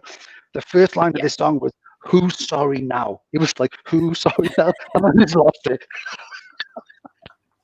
I can't remember. It was like this old song, like Doris Day or something like that. Who's sorry now? And I was just crying, laughing. And this guy is so mad that I was like, "Oh, well, flash, $5. Congratulations." But you know what I mean? Like, the odds of dealing a royal flush and then, like, both of our stories are so diversely different. No, he was super nice. He tipped you, and he came back. It's like, "Oh, I want to give you something else." This guy was just a jerk, and it was like, "No." And it was the only time I ever dealt it, ever, in like however many years I dealt it. Yeah. But now you're working on land and you're in surveillance. How was that transition for you? I loved it because I came from the ships. So 8 years working, mostly American patrons, that customer service level has to be high to get the tips kind of thing. But when I got the job in surveillance and they said to me, "Oh, listen, you're not going to be, with patrons," and I was like, "Yes, please, I want that." I'm literally locked in a box with 5 other people for 12-hour shifts, which at the beginning was awesome, and it still is. But if you don't get along with someone in that small little box, then the 12 hours seems like 24. But I was totally ready to not be around passengers. I was very happy. Daryl, okay. Well, yeah. Daryl's bedtime is usually, 7 p.m.? It's like 9:30 now. Exactly. So, yeah. He's got to the age where he likes to walk around the mall in comfortable shoes, and then Sit down. All right. So I just wanted to ask about, like, how's the action there? Because I've never been to Australia. I'd love to go there and I'd love to see the casino, but like, what are the differences between an Australia casino and, say, like Vegas? Because all of us have kind of been there. Yeah. How is it there? Back in the day, like I learnt in Perth at Burswood, they had lots of junket, high action players. Sort of, I guess it's easy access from Asia. Whereas in Brisbane, we don't get the high caliber of play. And back in the day as well, like 90s, 2000s, roulettes, what is it? The Manhattan skyline, it just doesn't happen these days. It's just different. There's just not many high rollers at my casino anyway. Go ahead, John. I remember reading one time that Burswood Casino was, at one point, probably in the 90s, was making more money than any casino in Vegas because of those junkets coming over from like China or whatever, for these Asian junkets. That wouldn't surprise me. Yeah. Because I've never been there. And I was like, man, we just like, he said the action there was just insane. Well, see, so I've worked at Burswood when MGM bought Darwin. I worked there for 6 months and then work in surveillance in Brisbane. But I think Perth, Burswood's my favourite because it's where I started. And I think it's sort of similar with Royal Caribbean. Like when people ask me about cruising, cruise ships or anything, I'm like, Royal Caribbean is my go-to company as well. Nice. Yeah, do you remember when they bought Celebrity and a lot of people ended up being stuck on just doing the Celebrity ships, or some people just got stuck doing like the Royal Caribbean? I remember when they bought Celebrity, me and Gabrielle and Randall LeBron, Canadian out of Vancouver. We were the first to actually go over to Celebrity. We went on the Mercury. And then I think, I don't know, 5 years later when they did decide to split, it was whoever company you were on at the time, that's who you worked for going forward. So I'm glad I wasn't on Celebrity. Yeah, because I was like, I'm not going on Celebrity. I worked on Celebrity. I didn't want to work on them. I worked on like 3 or 4 different companies on 3 or 4 ships, whatever. I was like, nope, not for me. I'll just go home. I'll find another job. I'm not doing that. I did have a real, I really did like working for Royal Caribbean. I thought it was and like, to be honest, I think there's a lot of it to do with the people that we met, right? And it was just the experience we had. It was just awesome. Yeah, I agree. I love it all. And I've got a photo. Gabrielle and I's birthdays are a day apart, and we were in Key West the night before.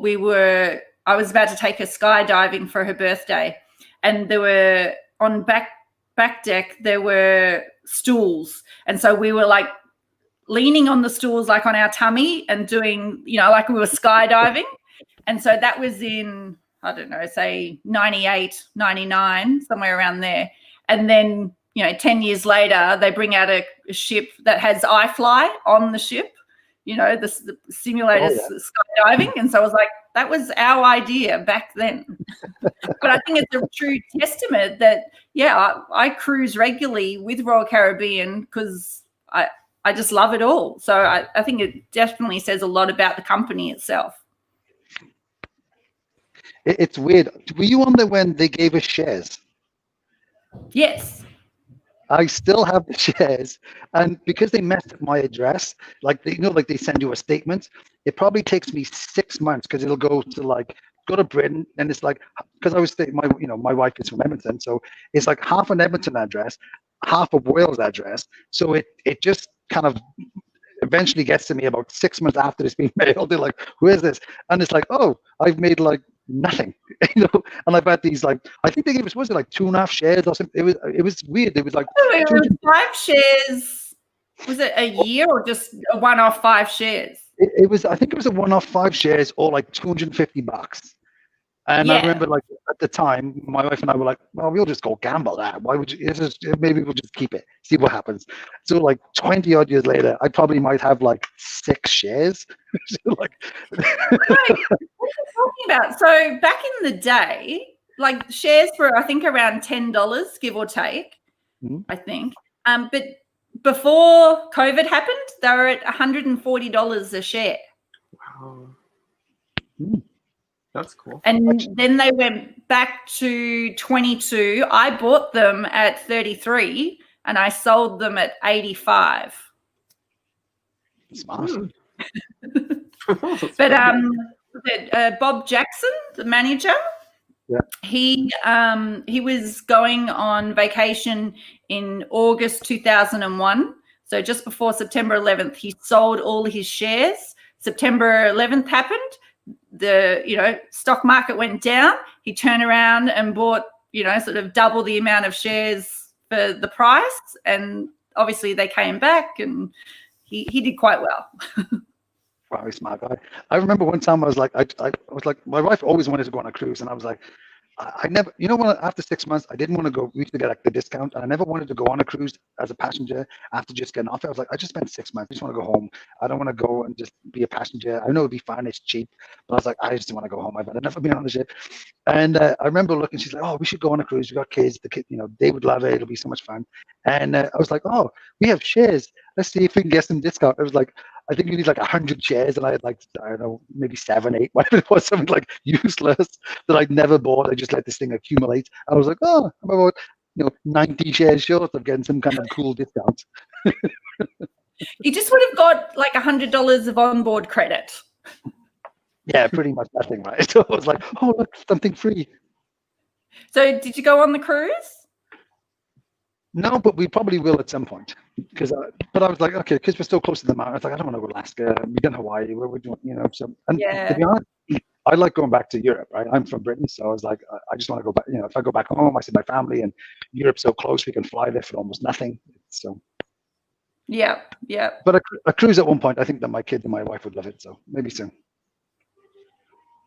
And I agree that when you're working on the ships, the last thing you're going to think of on vacation is to go on a cruise. And it was crazy cheap. It was $10 a day. That was if you're in a crew cabin, and I think $30 if you're in a passenger cabin. But now I look back at it, and it doesn't feel like when you're about to go on vacation, you don't want to go back on the ship because it just feels like work, because you were just there. Whereas now, when I go on a cruise, it's the best of both worlds, because I know how hard I worked and sacrificed, and and what the crew are going through at that same time, and I don't have to work, and I can walk around with a glass. I can go from, the theatre to the bar to the restaurant, because as a crew member, you can't do that, and it's just those little things. Well, you can. You just don't want to get caught doing it. True. You say that. I was a good girl. I was wearing my badge. Oh, I'm sure you. My first day on Royal Caribbean, I got stuck in the elevator, the passenger elevator, and I was like, I remember it was like Schindler's Lift, like the elevator, and it was like from Schindler. I was like, oh my god, I'm gonna get fired my first day in Schindler's Lift. I was like, oh my god, what's going on here? And so I walked in. I just walked in. I was like, dude, man, I was late. I just got stuck in the elevator with these passengers. Then they were like, don't do that again. I was like, okay. No, if I see a crew member get out of an elevator, I'm like, dirty. I'm like, how rude. You can't do that. That's against the rules. Yeah, to be honest, my career with Royal Caribbean, I thought it was going to be really short. In my first, I think, month, I had, what did I have? 2 verbal warnings and a ship's written warning. I was like, dude, man. I was like, man, I may as well not unpack. I should be gone. But I was like, okay, maybe I should wake up. And I used to have, because I kept oversleeping because there was so much parties there. And I remember those, like the little travel alarm clocks you had, that was like small. And I had one, and I taped it. I had a top bunk, and I taped it with a shoestring. So when I was lying in bed, it would hang from the ceiling, and it was like right there. And it would go off in the morning. And I'd be like, what the hell? Because there's no lights on it, whatever. And me and Dave Brooks were like, and I was like, okay, well, that was my issue. So it was just getting up. So after like the first month, I kind of got control, and I managed to stay around and not get fired. So that was a success. I only got written warnings on Celebrity, and it was because of the staff captain saw me walking hand in hand with someone, like leaving the disco. And so that was like public display of affection. I got a written warning. Oh, there was so many dodgy stuff they used to do on the Celebrities. I remember my friend had a written warning because there was a strange smell in his cabin. It was like, we had this cabin inspection. It's like, you failed cabin inspection. There's a strange smell, written warning. We're like, what? He did smell. So admittedly, he wasn't exactly the, personal hygiene wasn't his. Yeah, how do you get a written warning for that? The first ship I ever worked on, I got a written warning for sleeping on when I fall asleep when I was drunk. I sleep with my eyes open, so I fell asleep on my floor in my own cabin, and somebody walked past the cabin, and we did a party the night before, and somebody was sleeping in my bed, and I was asleep on the floor, and they left, and when they left the door open, and somebody had walked past, saw me on the floor, thought I was dead. So they phoned up the bridge, and I had the staff captain, hotel manager, casino manager all come bursting in. And when they burst in, the door hit me, and I jumped up, and I was like, "Who's the clever effer with the board?" And I was like, "Oh my God, what's going on?" And they were like, "Why are you asleep on the floor?" I was like, "Oh, there was someone in my bed." And it was like, "Why did we sleep there?" I was like, "Oh, because she's sleeping there." Like oh, he's sleeping there. And they were like all confused. And then later on, I had to sign this thing. I had a written warning and a $25 fine. And I was like, "For what?" And but yeah, it was for sleeping on the floor. And I was like, I got fined for impersonating a dead body. I was like, "Are you for real?" I was at 21 at the time. I was like, "You got to be kidding me!" Yeah. But the written warning said disobeying the staff captain's orders. And even when I had to sit there, I was like, "You never once told me I couldn't sleep on the floor with my eyes open impersonating a dead body." And he's just like $25. And he was a Greek guy as well. I was like, "Oh, $25 fine, Mr. Holland." I was like, "Oh, okay, fine." Oh my goodness. But it's So we have about 10 minutes, and we're gonna crack the 2 hour mark. See, just like that. There's our 30-minute show kind of ballooned a little bit, but I did have one question, because Jon and I we usually talk about this as well. But you have kids? Yes. I have Okay. 2 boys. Right. So what are your thoughts about having the casino as a career choice for your kids? Would you recommend working, like your kids when they're of age, working in the casino industry? It's a great question. I personally, I grew up Tasmania, Northern Territory, Perth, sort of Sydney, because my dad is in the government side of casinos in Australia. So I knew at a very young age, of about 14, that I was actually going to be a dealer. I wanted to go and work on cruise ships again from a very young age, because I just knew that it was a possibility for me to do it. So I would 1,000% recommend it for my children. I did a 4-week course, and I was 18. I was on like $500 a week. It's such an easy apprenticeship. I could go and travel and see the world. And yeah, it's definitely, I was going to say, not as bad as people think. When I was dealing in Perth, I would have people say, "Oh, so, what are you studying?" Or, "Are you going to go to university?" Or they didn't look at it as a career, when it so can be. There's, was it Dean Bailey, who was a casino manager?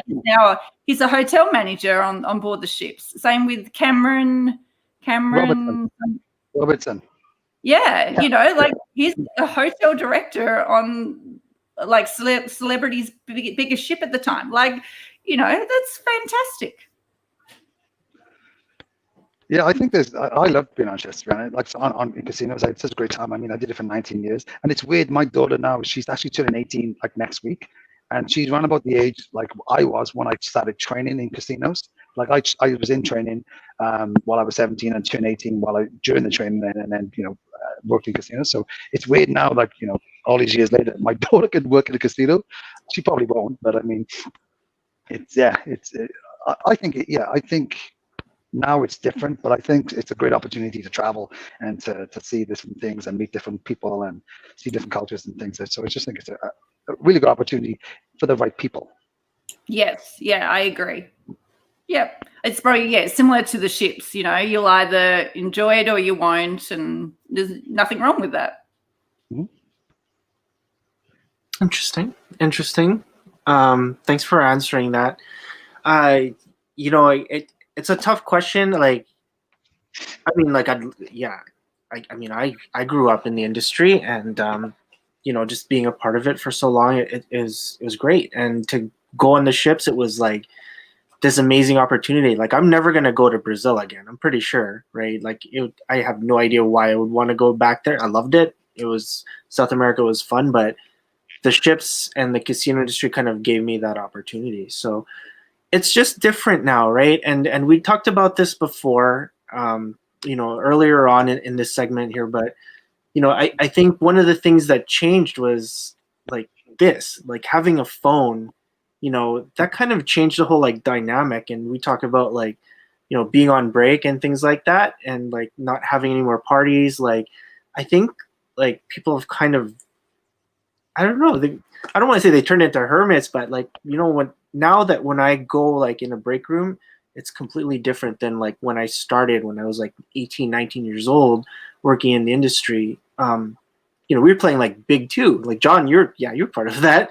We were playing like card games. People are playing chess and things like that. We're just talking, right? You'd be watching some TV, but other than like eating food or going for smokes, that was basically it. Now it's just like I go in and everyone's just on their phone, just sitting there on the couch, and nobody's talking to each other. 13 minutes passes by and they go back down and they're on the floor again. So it's so different now, right? Like I don't know how we get back to like how it was there, where it's just like, wow, this is amazing. I'm so glad I'm here, So it's very interesting. Well, yeah, we're not allowed. Well, the dealers aren't meant to have their phones on them. So if they wanted to, they'd have to go to their lockers to get them. Whether they bring that back to sort of the canteen area. So we still have a lot of dealers, sitting there talking to each other and stuff. And it's also, it's a whole resort. So you've got everyone, you've got the bar staff and, cleaners and engineers and everyone in that one room. So people are talking. That sounds like the crew bar. Yeah. Everyone has their own sections. Yeah, I think that's everywhere, right? Those slot people are there, and Yeah. Okay. Go ahead, John. No, this has been really fun. Thanks a lot, Pippa, for coming on. If anybody wants to get hold of you, how can they? Yeah. So I actually have a YouTube channel and a Facebook group. It's called Ocean Time, and it's all about cruising, actually. And it's just from my perspective, and I try and cruise as much as I can. But they can go on to Ocean Time and a website as well, oceantime.com.au. So oceantime.com. Okay. So cool. All right. Sorry. Any other shout outs? Because we did share the link with the RCCL reunion group. So was there any people that you wanted to say hi to while you're on the channel here? I just loved working with my Canadian fellow crew members. I definitely miss them. But I was saying like Randall, Chris, Daryl, Kyla, who else? Janice Dixon. If anyone knows, apparently she's married, but if anyone knows her, I would love to reconnect with her. So and Kelly, I miss Kelly Casterday. I worked with Janice on one contract. She was awesome. I was on the Splendor. Yeah, that was a Splendor. I was on there with a Splendor. She came on the Splendor too. It was her and Tina Pope. Well, Tina, she ended up marrying Dave Pope. Yeah, so.